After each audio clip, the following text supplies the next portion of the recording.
Hey, Max Knight here. This is my follow-up video for our introduction activity for week one.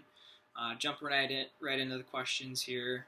What surprised you the most about the literature of risk factors of the lower extremity? Going through this, there were a few things that I was like, hold on, that doesn't make sense. But then I'm kind of thinking about it, reading on, and it's, oh, okay. Uh, like one of the first one, like right away with the level of competition, like most of the injuries occur during games rather than practices. And initially, I thought the inverse. Because you're practicing 24, almost a lot more than games, so you'd think that being exposed to practices will make you more prone to being injured. But then you think about it, and that's a controlled environment. Rather, in games, anything can happen. Someone could be stronger than you. You don't know. Oh yeah, you don't know who's stronger than you. Um, Anything could happen. You could be distracted. The playing surface you might not be accustomed to if you're traveling at an away game. Just anything can happen. It's not a controlled environment, or not as controlled as you'd like it to be.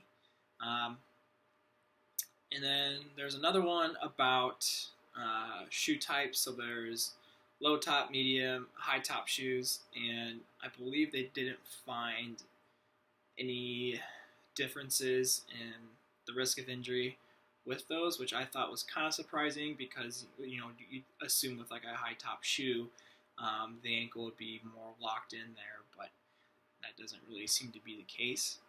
Um, Moving on, how can I use the? I'm gonna just totally not say this word correctly, but the newest model for sports injury in my clinical daily practice.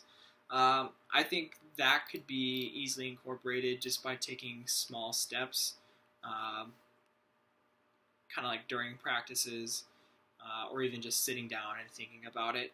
Um, just identifying what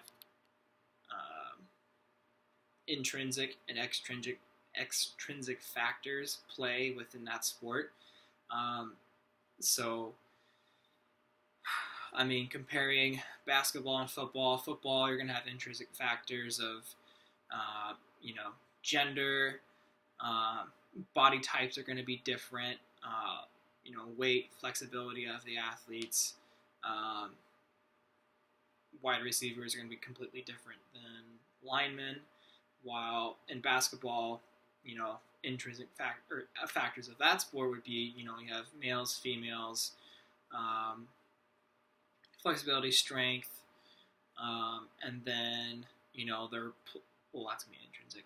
So going into extrinsic factors, football players are gonna have heavy pads on, heavy helmets, different types of shoes. They're gonna have like cleats, which might affect how their gait is when they run or sprint. Um,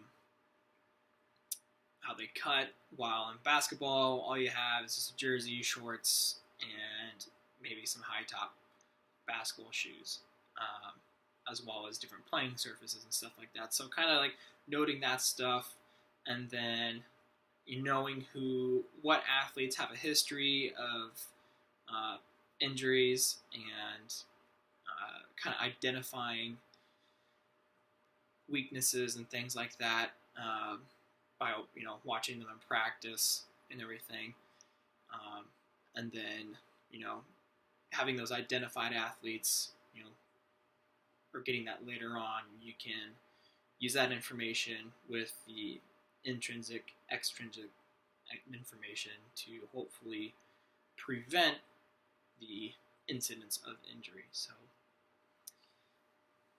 but definitely starting small with identifying those intrinsic and extrinsic factors would be a really good start, um, as far as incorporating it to my practice right now. How can I start today doing a better job of injury risk factor identification? So basically, what I was saying about the newest model, just identifying those intrinsic and extrinsic factors,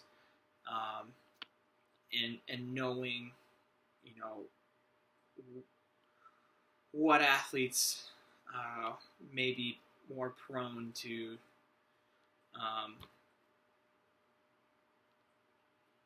obtaining an injury later on. If someone wears an ankle brace or a knee brace, or if coach tells you that so-and-so has been working on their hip strength or their posture.